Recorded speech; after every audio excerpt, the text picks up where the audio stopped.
Mais às 8h35, você me devolve ela, por favor. Boa noite, pessoal. Boa noite, Pedro. Boa noite, Pedro. Boa noite. Bom, hoje a gente vai continuar o estudo que o Heraldo fez, né, na semana passada, falando aí sobre um tema que geralmente desperta muito interesse, ao mesmo tempo que também muita curiosidade, que é a respeito dos nossos anjos da guarda, os espíritos protetores ou familiares, né, os nossos anjos simpáticos aí.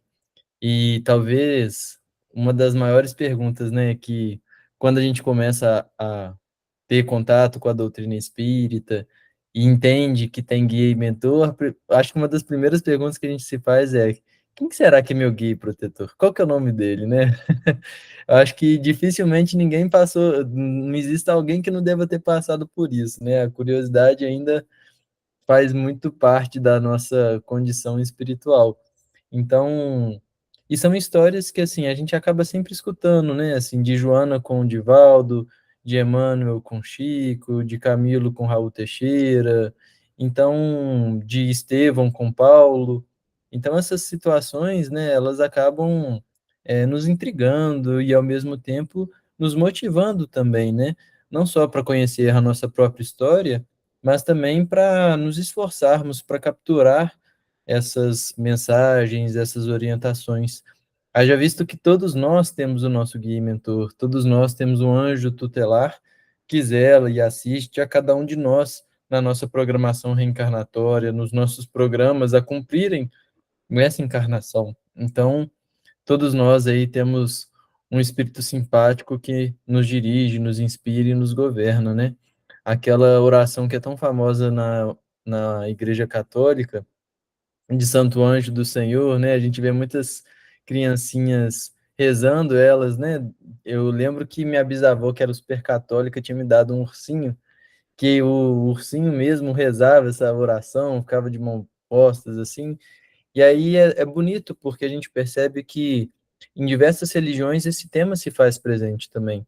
Afinal de contas, nós temos aí os relatos na própria Bíblia sobre esses espíritos, sobre os anjos guardiões, principalmente, por exemplo, vamos citar ali no Novo Testamento, no Atos dos Apóstolos, quando Paulo, né, o Saulo de Tarso, ainda como Saulo, começa as perseguições, sobretudo aos cristãos primitivos, motivados ali pela ira, pelo ódio, pela visita na casa do caminho que ele teve, e ele manda crucificar, manda matar, né, Estevão, ele manda também ao João Evangelista ser exilado e manda prender Pedro, um dos líderes da igreja. Então ele, ao decidir isso, Pedro é preso e ele depois recebe a visita de um anjo que adormece os guardiões ali, os cadeados caem ao chão e Pedro então consegue fugir, né? E ali no texto bíblico deixa claramente que seria esse anjo protetor, esse anjo tutelar.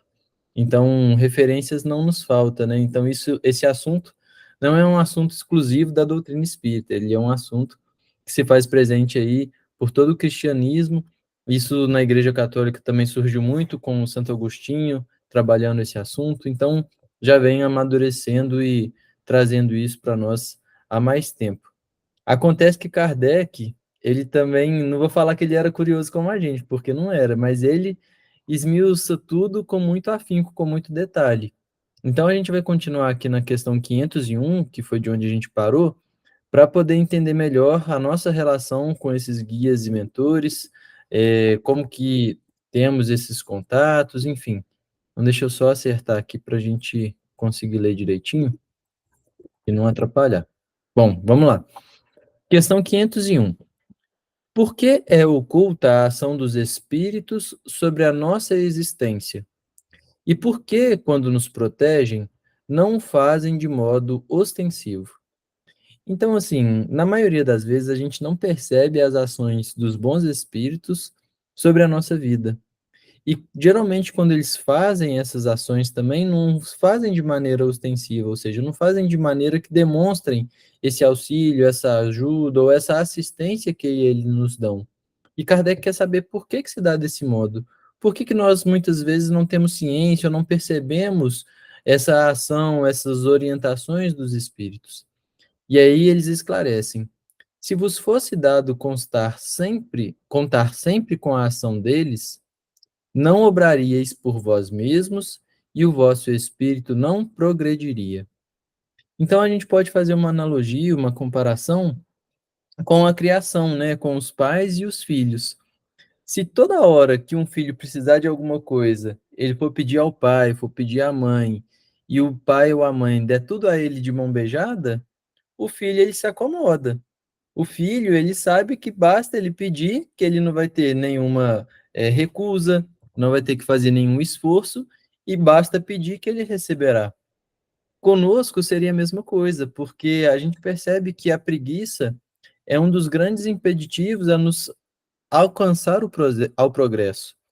Quando nós pegamos, por exemplo, os trabalhadores da última hora, essa menção que tem lá no Evangelho, o que Jesus nos chama a atenção em um dos pontos dessa passagem é porque alguns trabalhadores chegaram lá cedo, ou seja, não estavam preguiçosos.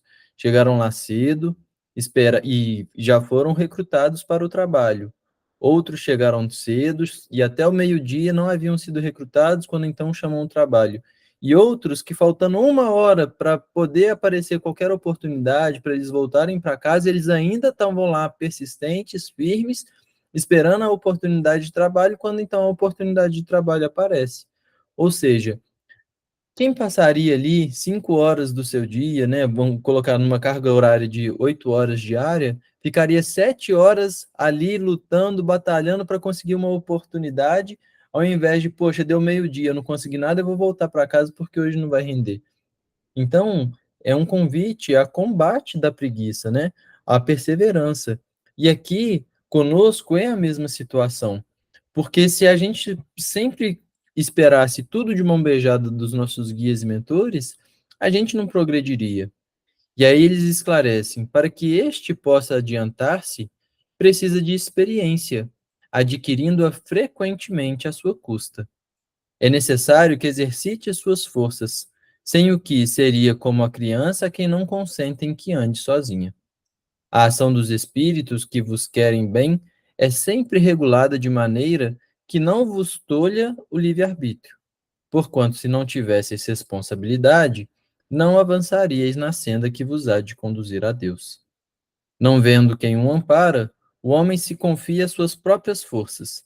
Sobre ele, entretanto, vela o seu guia, e de tempos a tempos lhe brada, advertindo-o do perigo. Então, isso me fez recordar agora aquela passagem que tem no próprio Evangelho segundo o Espiritismo sobre a fé humana e a fé divina.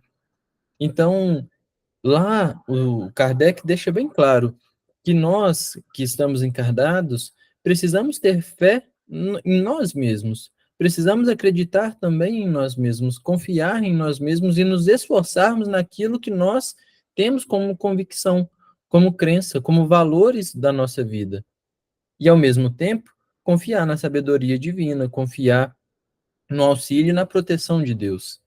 Então, nas situações que nos aparecem, poxa, a doutrina espírita nos dá a racionalidade de que Deus é amor.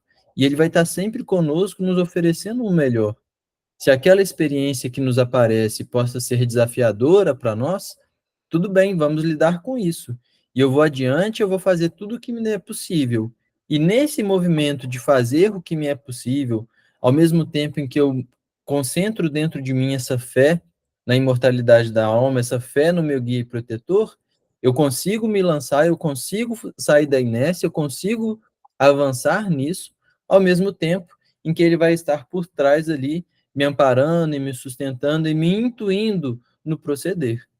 Então, é como se fosse um pai ensinando ao filho a andar de bicicleta. Quando está naquela experiência de começar a tirar as rodinhas, o filho está achando que está andando tudo sozinho. Ele está pedalando e está lá na bicicleta, assim, crente que ele está andando tudo sozinho.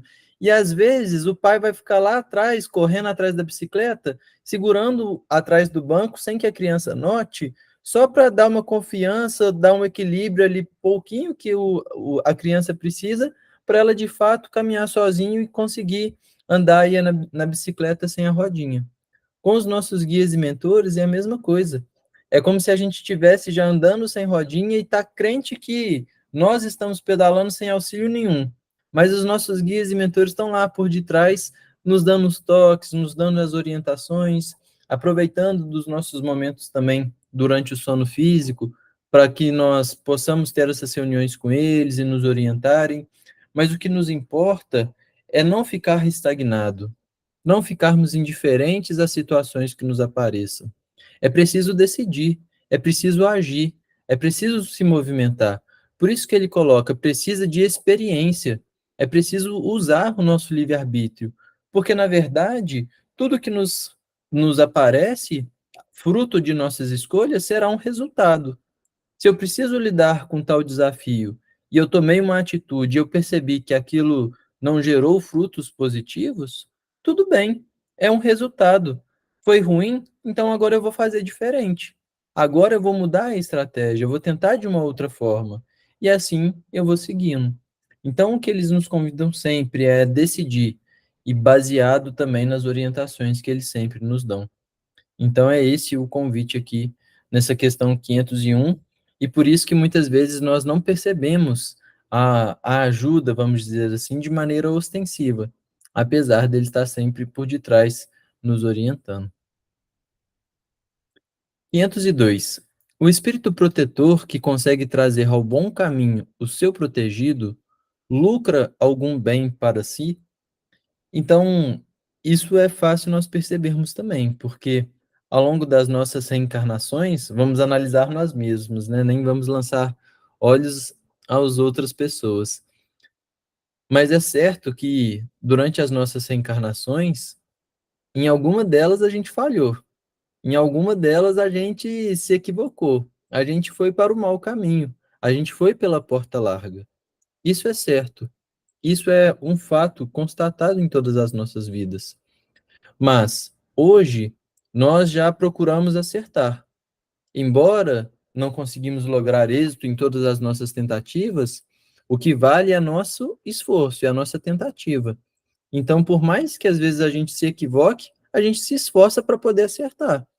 Então, esse acerto, esse momento que a gente percebe que estava indo pelo caminho errado e de repente aceita e começa a fazer o movimento contrário, começa a procurar Jesus e começa a agir no bem, isso é como se fosse um retorno. É a parábola do filho pródigo, que ele vai para um caminho baseado no seu livre-arbítrio, toma as suas próprias decisões, percebe que naquele caminho ele estava se aventurando por coisas que não o levariam a lugar nenhum, que não preencheriam a sua vida, que não trariam o progresso nem a sua felicidade, até que ele dá conta de si e retorna à casa do pai para, de fato, poder ter com ele.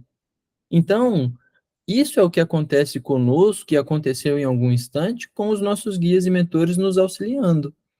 Quando nós pegamos, por exemplo, no livro Libertação, de André Luiz, toda aquela pleiade de espíritos se movimenta e se preocupa e fazem toda uma saga para que possam recuperar aquele espírito, tirar ele do mau caminho, esqueci agora o nome dele, se alguém lembrar aí pode falar no chat, mas fazer com que ele, através das reencarnações, tenha essa oportunidade de redenção e auxilie também e volte para o caminho correto. Porque o que a doutrina espírita nos esclarece é que todos nós fomos criados simples e ignorantes e chegaremos à perfeição.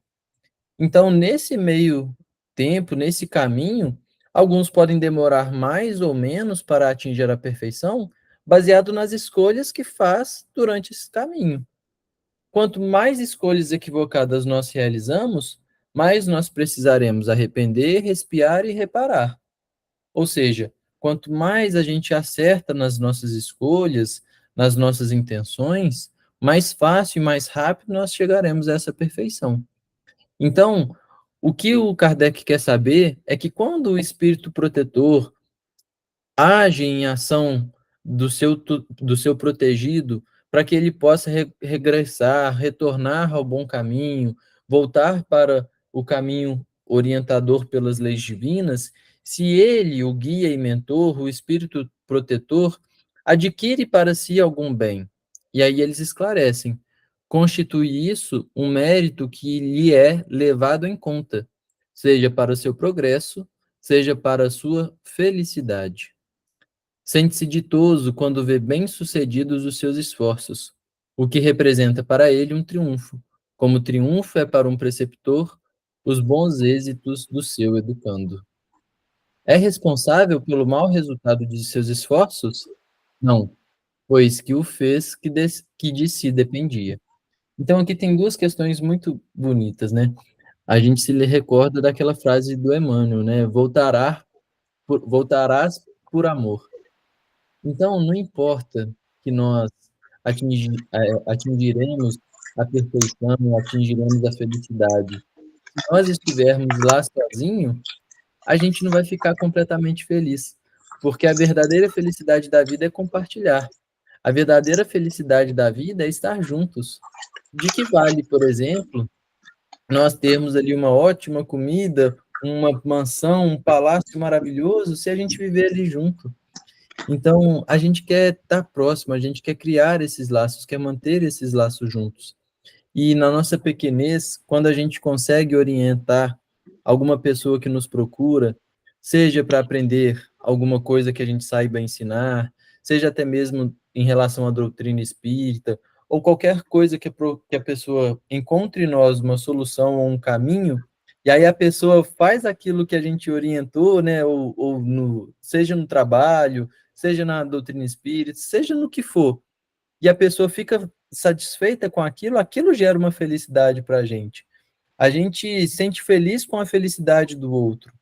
Então, isso, do ponto de vista moral, quando os guias e mentores têm a oportunidade de criar uma redenção para aquela pessoa, isso vale muito. Por isso que Kardec, na Viagem Espírita de 1862, lá na introdução, ele coloca que recuperar vale uma alma, né, esse auxílio moral, vale mais do que lambris de ouro, porque não tem preço a gente poder ajudar e auxiliar a endireitar um caminho de alguém que venha nos procurar. Ao mesmo tempo que nós podemos orientar, ou que os nossos guias e mentores nos orientem, agora, é aquela história, cada um decide por si.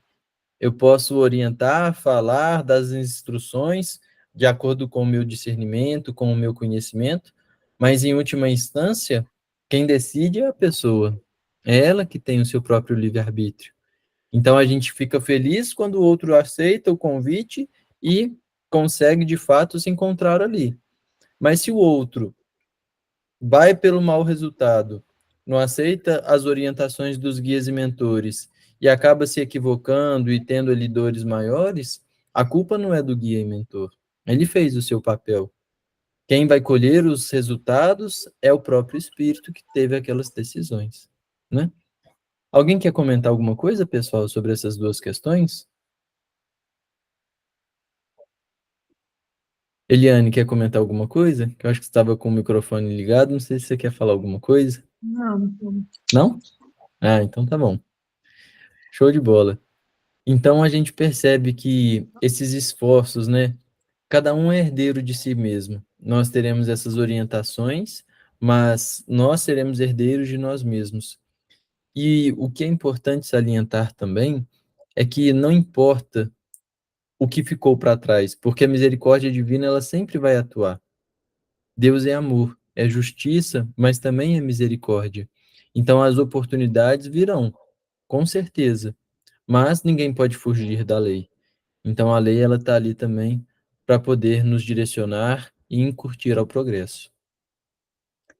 503. Sofre o espírito protetor quando vê que seu protegido segue mau caminho, não obstante os avisos que dele recebe? Não há aí uma causa de turbação da sua felicidade? Ô, gente, não precisa nem ser guia e mentor para poder responder essas perguntas. Basta ser pai e mãe. Se pai, quem aqui for pai e mãe, é só mudar a pergunta. Quando a gente fala assim para o filho, olha, faz isso, isso, isso e aquilo, e o filho faz tudo ao contrário e sofre com as decisões que ele mesmo tomou. O pai e a mãe vai ficar feliz de ver o filho naquela condição? É claro que não. Ninguém gosta de ver o outro sofrer. sobretudo aqueles que nós temos um vínculo maior, que nós temos um afeto, né? Então, Kardec ainda pergunta: não há aí uma causa de turbação da sua felicidade? E os espíritos esclarecem: compungem-nos os erros do seu protegido, a quem lastima. Tal aflição, porém, não tem analogia com as angústias da paternidade terrena, porque ele sabe que há remédio para o mal, e que o que não se faz hoje, amanhã se fará. Então, a gente percebe que nós podemos até fazer essa comparação para poder, de fato, compreender melhor essa situação. Mas o que os Espíritos nos esclarecem é que não tem analogia às angústias da paternidade terrena. Ou seja, tudo aquilo que os pais e as mães sofrem ou sentem aqui na Terra por se esforçar para dar uma educação, uma orientação para os filhos, e mesmo que de forma circunstâncias os filhos decidam por outra coisa, essa angústia, ela não tem analogia àquilo que os espíritos protetores sentem quando o seu tutelado se envereda por um mau caminho. Porque ele sabe que se há remédio para o mal e que o que não se faz hoje, amanhã se fará. Então, aqui os espíritos deixam bem claro, porque eles têm uma visão maior. Eles, fora da matéria, e até mesmo para ser guia e mentor, já precisa ter uma condição espiritual um pouco acima, pelo menos, do seu tutelado, eles compreendem o que aquela decisão vai gerar no futuro. Então, hoje, aqui, quando nós estamos encarnados, a gente compreende que quando uma pessoa tem um filho que vai prestar o Enem no final do ano, e a gente passa o ano todo com ele, olha, o Enem é no final do ano, daqui a pouco tá aí, você tem que fazer suas provas, você tem que fazer seu dever, escuta o que eu estou te orientando, faz as suas redações toda semana, faz as suas provas de matemática, os simulados. Desculpa. Porque senão daqui a pouco você vai mal nesse Enem, e aí é só no outro ano de novo que você vai ter essa oportunidade. A gente já consegue vislumbrar, mediante nas decisões que o filho toma hoje, o que pode se suceder no final do ano. Então é uma visão ainda muito curta, porque um ano para o espírito é o quê? Nada. Agora, para os olhos dos guias e mentores, que conhecem as antecedências daquele espírito e que conhecem o que essas decisões podem importar nas próximas reencarnações, aí ele já tem uma visão maior. Então, essas angústias também são um tanto quanto diferentes, né? E não encontram analogia em si. Então é curioso, assim, como é que a gente vai percebendo e como que eles também vão mensurando aquilo que nós vamos decidindo e vamos experienciando nas nossas encarnações. Podemos sempre saber o nome do espírito do nosso protetor ou anjo de guarda? Olha, gente, essa é a questão clássica, né? Se a gente pode saber de fato os nomes, né, dos nossos guias e mentores e tudo mais. E talvez é aquilo que a gente estava conversando, né, logo no início da reunião. Uma das coisas que as pessoas mais perguntam, né, qual é o nosso nome do guia e mentor? Eu confesso que eu passei muito por isso, e a Celinha é prova viva disso também. Porque eu já sou uma pessoa que tem uma curiosidade um tanto quanto aflorada. E por diversas vezes, né, começando a frequentar o centro espírita e a mediunidade ainda estava longe de estar aflorada, e eu ficava assim, poxa, mas quem será que é meu guia protetor? Como é que eu vou falar com o guia protetor se eu não sei nem o nome dele? Como é que ele vai me ouvir quando eu chamar? E as pessoas às vezes se importam com essas questões dos nomes, né?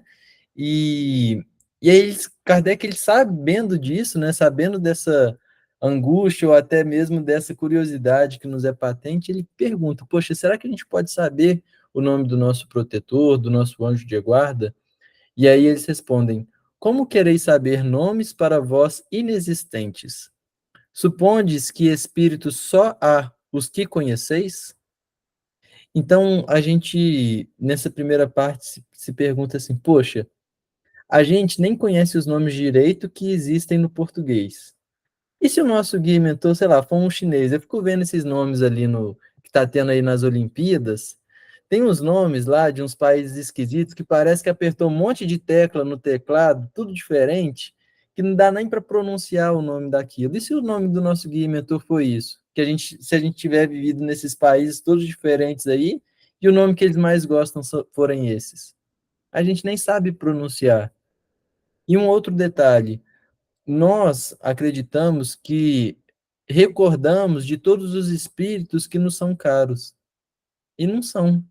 Às vezes, pode ter um dos guias de vocês aí que estão nos ouvindo que se chama Pedro. E aí vocês vão associar, poxa, Pedro, às vezes quando fala esse primeiro nome, vai lembrar de mim e um, dois, três e mais Pedros que vocês conhecem. Mas, na verdade, esse espírito, que pode ser um dos seus nomes, Pedro, que é o guia de vocês, pode estar ligado a vocês, assim, ó, há tantas e tantas e tantas reencarnações, mas que nesse exato momento, pelo véu do esquecimento, aquilo não tem vínculo, não se recorda do que vocês vivenciaram, mas há um vínculo profundo, mútuo. Então a gente está longe de conhecer todos os espíritos, está longe de conhecer todos os nomes dos espíritos, está longe de fato associar tudo isso. E aí Kardec depois ele pergunta, como então nós podemos invocar se não o conhecemos? E aqui é interessante porque ele usa o termo invocar e não evocar.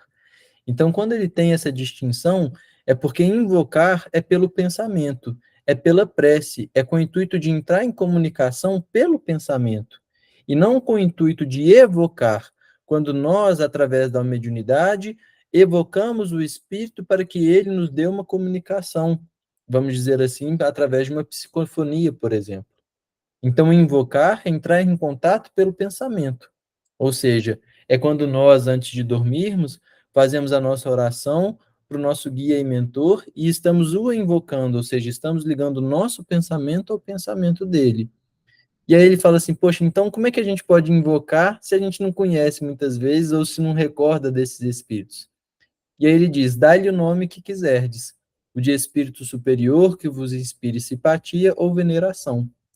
O vosso protetor acudirá ao apelo que com esse nome lhe diriges, visto que todos os bons espíritos são irmãos e se assistem mutuamente. Eu vivi essa parte da mediunidade, assim, né, de poder e querer saber o nome, até que uma vez me orientaram. Falaram assim, olha, faz o seguinte, chama o seu guia de minha luz. Todas as vezes que você quiser falar com ele, você chama de minha luz. E assim eu fiz por muito tempo. Então a gente pode dar um nome para os nossos guias e mentores do nome que quiser. Então, por exemplo, se eu tenho uma simpatia muito grande pelo nome Hélida, eu posso chamar o meu guia e mentor de Hélida. Hélida, pelo amor de Deus, me ajuda aqui nessa situação. Se eu tenho uma ligação, por exemplo, grande, forte, eu adoro a história de Francisco de Assis. Eu posso pedir e dar o nome do meu guia e mentor de Francisco. Ou eu posso ligar a Francisco de Assis e chamar em auxílio, porque os bons espíritos, o meu guia e protetor, ele não vai se ligar com isso. O que ele quer é que eu me sintonize com ele, para que ele tenha campo de me intuir, me orientar e me assistir. Então, é o que mais nos gera simpatia? O que preenche o nosso coração? Como que o que eu faço para me dirigir ao meu guia e mentor que eu me sinto assim seguro, abraçado, que quando o calo aperta, eu falo aquele nome, eu imagino tal situação, eu imagino tal pessoa, que aquilo me preenche. É isso que importa, é isso que eles nos orientam, né? Maria Reis. Boa noite para todos. Isso que você falou aí agora, sobre nomear, eu li há algum tempo atrás, alguns anos atrás, sobre isso, que eles ficam satisfeitos de saber que você está nomeando, dando um nome a eles, e procurar conversar com eles. Eles querem que você converse com eles. À noite, na hora de que se for dormir, dá boa noite para eles. Se quiser, pode pedir a bênção também, como se pede ao pai e à mãe. E eu queria dar um nome e não sabia como fazer. E, de repente, eu sou católica, entendeu? De família católica. Tinha padre na minha família, tinha freira na minha família, minha mãe era do interior de Minas, sabe? Mineiro, geralmente, é católico, né?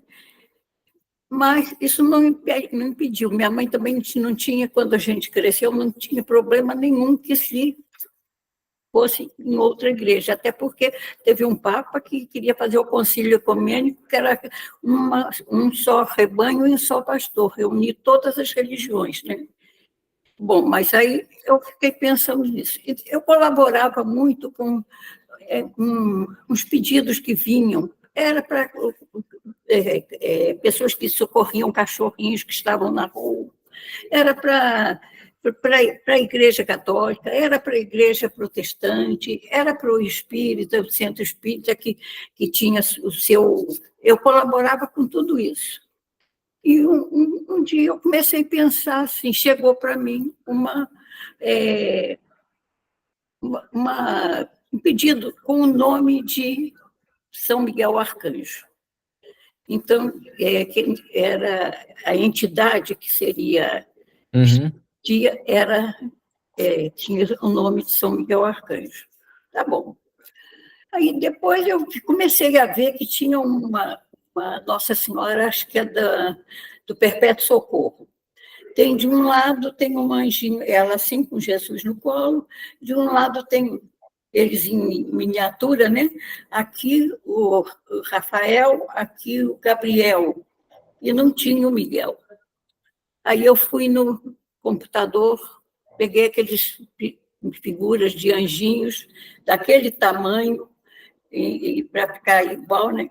E aí coloquei aqui, num espaçozinho que tinha perto de Miguel. Ficaram os 3 arcanjos. Ficou o nome aí de Miguel, né? Começou a chegar para mim tudo quanto era coisa a respeito de São Miguel, pelo correio. Eu falei, não tem outra coisa, tem que ser Miguel.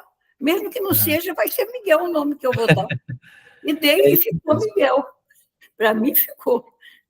É isso mesmo, porque assim, a gente não sabe.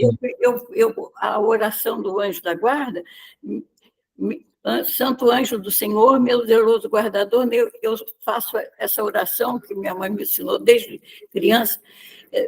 Meu santo anjo do Senhor, meu santo arcanjo São Miguel, meu zeloso guardador. Eu sempre nomeio, até na oração, entendeu? Então, eu acho que é isso mesmo que essa pessoa aí que você falou também, citou, ou foi teu mesmo, né? De nomear, de dar o nome que você quiser, né? Exatamente, você pode criar esse vínculo, né? Porque, na verdade, esse vínculo que existe entre nós e o nosso guia e protetor, ele já é feito, já existe há muito tempo, não é? Afinal de Mas foi um contas, tal de chegar coisa, medalhinhas de São Miguel Arcanjo, entendeu? Mas medalhas que eu até dava para as pessoas da família também, de todos os tamanhos, mas era uma chuva de São Miguel, que eu falei, não tem outro jeito, vai ser esse.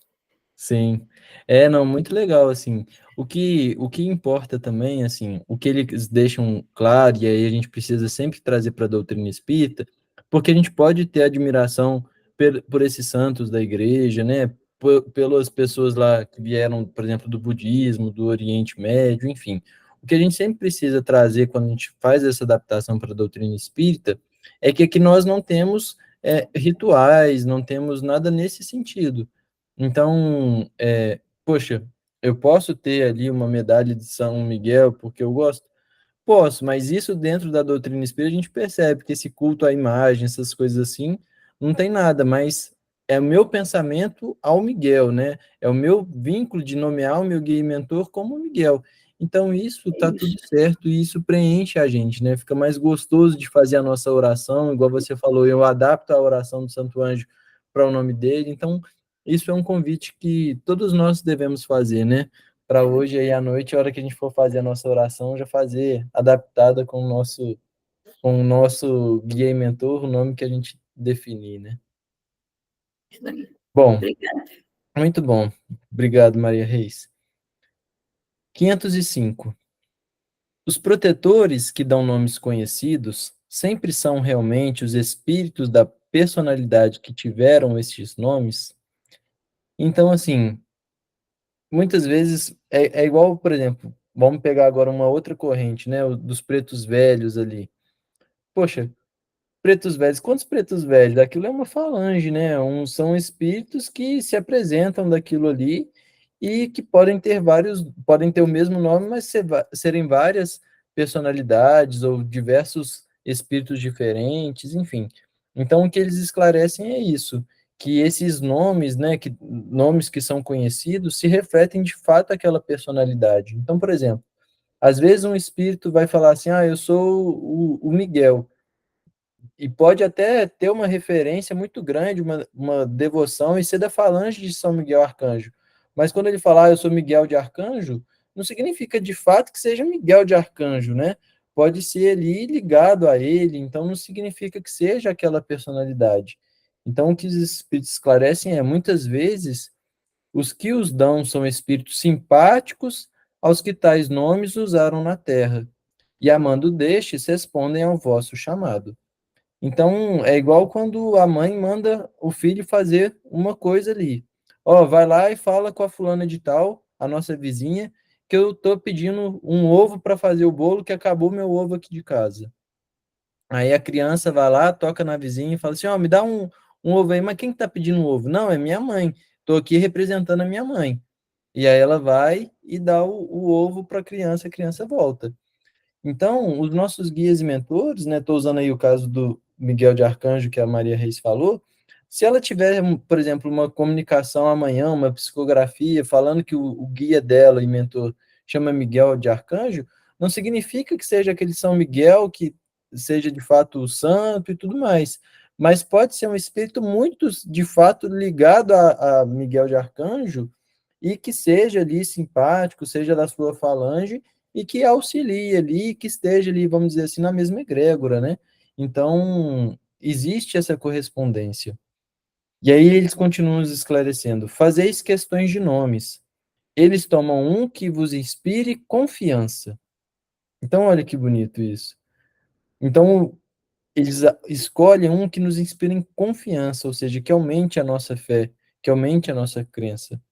Quando não podeis desempenhar pessoalmente determinada missão, não costumais mandar outro por quem respondeis, como por vós mesmos, obra em vosso nome? Então, se nós fazemos uma prece e pedimos ali um auxílio, um socorro, vou usar o exemplo lá do Fé e Caridade, a Januário da Glória, se eu faço uma prece de Januário da Glória, pelo amor de Deus, me auxilie aqui, não significa que o espírito que vai vir auxiliar é Januário da Glória. Afinal de contas, ele tem muita coisa para fazer. Mas quando eu rogo auxílio para ele e que ele não possa comparecer, ele vai mandar algum dos seus tutelados, alguns espíritos que tenham condições de ajudar ao meu auxílio, ao meu socorro. Então, é assim que funciona, né, com os nossos guias e mentores também, porque nós sabemos que essas gradações dos guias e mentores, eles vão além dos guias individuais que nós temos. Porque, por exemplo, nós temos os nossos guias e mentores, vamos dizer assim, que cuidam diretamente da nossa encarnação. Temos os guias e mentores das nossas famílias. Temos os guias e mentores, por exemplo, de um determinado grupo. Estou dando aqui o exemplo do Fé e Caridade. Temos os guias e mentores de Juiz de Fora, os guias e mentores de Minas, os guias e mentores do Brasil, como é Ismael, por exemplo. Então, existem essas gradações também. É bonito perceber também como que há esse respeito nessas gradações, porque esses espíritos superiores, quando vão entrar, por exemplo, isso fica bem claro nas obras do André Luiz, se o André chegava junto com os espíritos que são superiores ao André Luiz num determinado centro espírita, esses guias e mentores respeitam os guias daquela instituição, mesmo que ele seja superior àquele guia, mas segue as normas, pede licença e tudo mais para poder usufruir. Então, o respeito entre eles é muito grande, cada um ali na sua competência, naquilo que é incumbido de fazer também. Então, esses nomes, né, que eles escolhem, na verdade, representam o que nos inspira confiança e mandam ali em socorro, em auxílio, aquele que tiver disponível e que vai o representar naquela papel, naquela tarefa. 506. Na vida espírita, reconheceremos o nosso reconheceremos o espírito nosso protetor, ou seja, quando a gente desencarnar, quando nós retornarmos ao mundo espiritual, reconheceremos o nosso protetor? E eles esclarecem, de certo, pois não é raro que o tenhais conhecido antes de encarnardes. Então, todo mundo aqui, quando desencarnar, vai encontrar com seu guia e mentor. Não necessariamente será instantâneo. Por quê? Porque isso depende da nossa condição de vida, das nossas condutas aqui encarnados. Basta a gente se recordar de André Luiz. André Luiz, quando ele desencarna, que fica aquele período no umbral, não foi instantaneamente que ele reencontrou com seu guia e mentor. Por quê? Porque o seu tipo de conduta, enquanto ele estava encarnado, não possibilitou tal assistência. Camilo Chaves, por exemplo, que foi um senador e presidente da União Espírita Mineira, fez um grande trabalho aqui na União, ele, quando desencarnou, foi recebido pelo Bezerra de Menezes. Então teve esse auxílio ali do Bezerra de Menezes também. Ou seja, vai tudo de acordo com a conduta, com a norma de procedência que a pessoa teve durante a encarnação. Porque o desencarne não muda ninguém. A gente vai continuar sendo do lado de lá o que a gente foi aqui. É apenas uma transição, uma mudança de estado vibratório, vamos dizer assim, de uma realidade espiritual.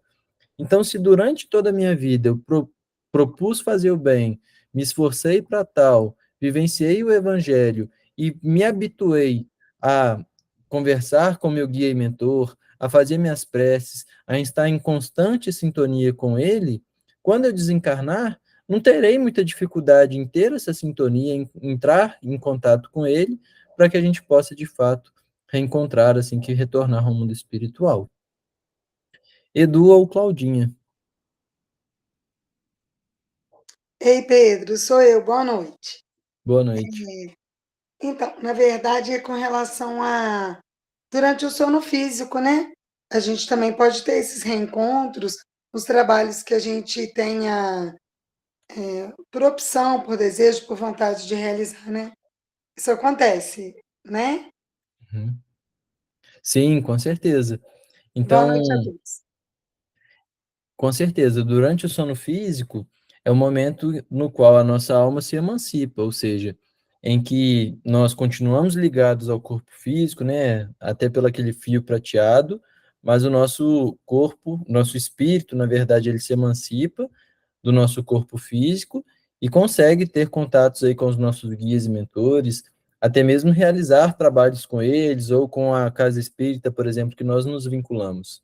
Então, antes de eu dormir, se eu faço uma prece rogando ao meu guia e mentor para que a gente se encontre, para que a gente possa conversar, tirar as minhas dúvidas, ou então que eu possa auxiliar em algum trabalho espiritual e eu tiver de fato condição daquilo, isso vai acontecer. Se for útil e necessário, eu vou poder ter essa oportunidade sem dúvidas.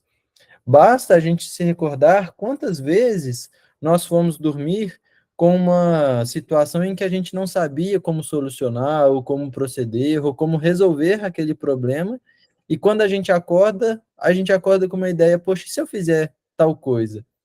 A gente que ainda tem o orgulho e o egoísmo muito aflorado, acha que a ideia foi nossa. Quando, na verdade, os nossos guias e mentores ficaram lá martelando na nossa cabeça a noite toda o que fazer, e quando a gente acorda com essa ideia. Ou seja, foi durante o nosso sono físico que nós tivemos a oportunidade de ter esse contato com eles e eles nos ajudarem aí a decidir e a ter essa ideia que resolucionaria o problema. Tá certo? Bom, 507. Pertencem todos os espíritos protetores à classe dos espíritos elevados? Podem contar-se entre os de classe média? Um pai, por exemplo, pode tornar-se o espírito protetor de seu filho? Então, agora, quando Kardec quer saber em relação à classificação espírita, né, que ele fez lá dos espíritos, quando nós temos ali as três ordens diferentes: os espíritos imperfeitos, os espíritos superiores e os espíritos puros. Os espíritos puros são da categoria do Cristo, né? Ou seja, aqueles espíritos que não há mais necessidade nenhuma de reencarnar, já passaram aí pelas provas necessárias ao seu burilamento pessoal. Então, ele quer saber se esses espíritos que são os protetores, se eles pertencem a essa classe elevada, ou se pode, por exemplo, ser um pai zelando por um filho, esses espíritos que ainda não atingiram essa pureza, vamos dizer assim. E aí eles esclarecem. Olha, pode, ou seja, pode encontrar-se dentro desses guias e mentores aqueles espíritos que ainda não atingiram a pureza, mas a proteção pressupõe certo grau de elevação e um poder ou uma virtude a mais concedidos por Deus. O pai que protege seu filho também pode ser assistido por um espírito mais elevado. Ou seja, é aquela história, cego não dá para guiar cego. Uma pessoa que não tenha uma conduta moral mais elevada, que já seja um espírito que tenha conquistas morais, não consegue inspirar e direcionar outro a conquistar aquelas conquistas espirituais. Então, só dá para ensinar a ter paciência aquela pessoa que já começou a ser paciente, que está se esforçando para isso. Então, da mesma forma que eu não consigo ensinar uma criança a aprender a ler, se eu não sei ler, esses espíritos que são e estão como nossos guias e protetores, eles já têm um certo grau de elevação, já conquistaram virtudes, qualidades morais que fazem com que eles assumem essa posição. Agora, não significam que eles tenham uma capacidade total ou grande para nos orientar e nos direcionar a tudo. Porque, por exemplo, se eu estou no meu trabalho, eu sou um engenheiro, e eu estou ali pelejando para fazer uma fórmula, e às vezes o meu guia e protetor quer tentar me ajudar, mas ele não consegue me ajudar aquilo, não sabe direito como resolver aquela situação, nada impede dele chamar um outro espírito que seja simpático, ou que seja superior a ele, para me inspirar e me ajudar a resolver aquele problema. Então, nós temos, na verdade, não é apenas um guia e protetor, nós temos ali alguns guias e protetores. Nós temos, vamos dizer assim, aquele principal, né? Tem uns, não, o pessoal até chama o guia de cabeça, mas na verdade nós temos ali 2, 3 espíritos que dirigem, vamos dizer assim, que estão mais relacionados à nossa encarnação. Como eu disse anteriormente, nós temos também os guias que direcionam a nossa família. Então, para direcionar a família, eles já são espíritos que têm uma condição mais elevada, porque eles não estão respondendo apenas por uma encarnação, estão respondendo ali por algumas reencarnações, ou seja, por diversos membros dessa família. Então, eu posso ter o meu guia e protetor me orientando, me guiando em determinada circunstância, mas ele está respaldado pelo meu guia da família, que se ele precisar, ele vai ali, vai conversar e o próprio guia vai intervir. Então, assim vai fazendo, né? Ou seja, por trás desses espíritos ainda existem outros que também vão nos auxiliar e que vão responder também por nós aí, né? Bom, vamos até essa 509 aí para a gente fechar a noite de hoje. 508. Os espíritos que se achavam em boas condições ao deixarem a Terra sempre podem proteger os que lhes são caros e que lhes sobrevivem. Ou seja, Kardec está perguntando sobre aquelas pessoas, né, que elas desencarnaram, mas desencarnaram em boas condições quando deixam a Terra. Se essas pessoas elas podem proteger, podem inspirar aqueles que eles têm afeição que continuaram encarnados. E aí os espíritos esclarecem, mais ou menos restrito é o poder de que desfrutam. A situação em que se encontram nem sempre lhes permite inteira liberdade de ação. Então a gente sabe que retornar ao mundo espiritual é um processo adaptativo. Não adianta, por exemplo, um pai que desencarna e deixa na Terra ainda os seus filhos encarnados, ele pode pedir proteção, pode orientar, pode fazer as suas preces, mas às vezes a própria circunstância em que ele se encontra ainda no mundo espiritual não é capaz e não é suficiente para que ele atue de forma com que os filhos precisem completamente. Então, ele vai ter um auxílio ali, de fato, de quem pode atuar diretamente na orientação dos seus filhos. Então, mesmo que ele tenha desencarnado numa situação boa, o seu poder de ação vai ser limitado à sua elevação moral, à sua condição espiritual naquela circunstância. Então, da mesma forma que a gente continua pedindo, continua orientando, eles do lado de lá continuam pedindo e fazendo as preces por nós. Mas nem sempre eles vão conseguir intervir e atuar da forma que eles gostariam, até pelo processo que eles estão de adaptação do ponto de vista espiritual. Celinha. Era isso mesmo, você acabou de falar, que tem um tempo, né, de adaptação também, né? Tem essa questão também, mas você já falou. Exatamente, porque assim, é muito importante aquele comentário que Chico faz, né, que o telefone toca de lá para cá. Então, quando os espíritos desencarnam, né, quando nossos entes queridos, as pessoas que estão próximas a nós desencarnam, não é, vamos dizer assim, de forma correta da nossa parte, continuar pedindo uma comunicação, continuar pedindo proteção, porque às vezes a gente nem sabe em que situação que ele se encontra, né? Então, por exemplo, poxa, vamos supor, é só um exemplo, tá? Minha avó era meu braço direito. Tudo que eu tinha dúvida aqui na Terra, eu procurava ela que era me orientava, tudo que eu estava em dúvida, eu falava com ela, eu desabafava com ela, mas agora minha avó desencarnou. Eu devo continuar fazendo as minhas preces e nesses meus momentos em que eu quero conversar, que eu quero desabafar e que eu agora não tenho aquele contato físico com a minha avó, eu devo ficar pedindo, através da prece, ajuda para ela? Isso não é a melhor opção, porque a gente não sabe em que situação que ela está para lá. Por isso que a gente deve sempre direcionar aos nossos guias e mentores, para evitar de gerar na própria, no caso aqui, a avó, algum processo ali de angústia, ou que demore, vamos dizer assim, desse processo de adaptação.